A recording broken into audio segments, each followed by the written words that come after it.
ముఖ్యమంత్రి గారు రేవంత్ రెడ్డి గారు గతంలో ఒకసారి ఒక ఇంటర్వ్యూలో మాట్లాడుతూ అన్నారు, నేను ముఖ్యమంత్రి కాకపోతే రౌడీని అయి ఉండేవాడిని అని చెప్పని. నేను ముఖ్యమంత్రిని కాకపోతే ఏం పని చేసి ఉండేవాడివి అంటే నేను రౌడీని అయి ఉండేవాడిని అని చెప్పని. ఓల్డ్ హ్యాబిట్స్ డై హార్డ్ అని చెప్పని ఒక సామెత ఉన్నది. ఆ సామెత ఇవాళ తెలంగాణలో ముఖ్యమంత్రి కుర్చీలో కూర్చున్నప్పటికీ కూడా కుక్కతో ఒక గుండ్రాయి కట్టిన చక్కగా కాదన్నట్టుగా ఇవాళ తన నిజస్వరూపాన్ని ఇవాళ కొనసాగిస్తున్నటువంటి ఒక పరిస్థితి ఇవాళ స్పష్టంగా చూస్తూ ఉన్నాం. Telangana is known to be a peaceful state.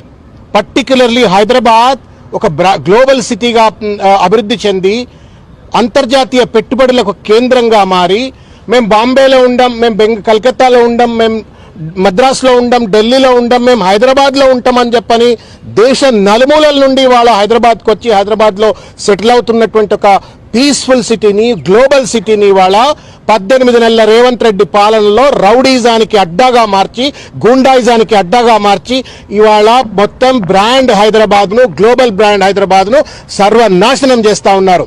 దానికి ప్రతీకగానే యథా రాజా తదా ప్రజా అన్నట్టుగా ఆయనే ఎట్లున్నాడు కాబట్టి మేమెందుకు తక్కువ ఉండాలన్నట్టుగా ఇవాళ మైనంపల్లి హనుమంతరావు గారు కావచ్చు, లేకపోతే ఆయన కొడుకు రోహిత్ రావు గారు కావచ్చు, వీళ్ళంతా కూడా మల్కాజిగిరిలో మన జరిపినటువంటి ఒక దుర్మార్గమైనటువంటి ఒక రౌడీజానికి పరాకాష్ట, పచ్చి బూతులకు పరాకాష్ట, బెదిరింపులకు పరాకాష్ట ఎట్లా ఉందో చూసినాం. దీన్ని తీవ్రంగా మేము ఖండిస్తాం.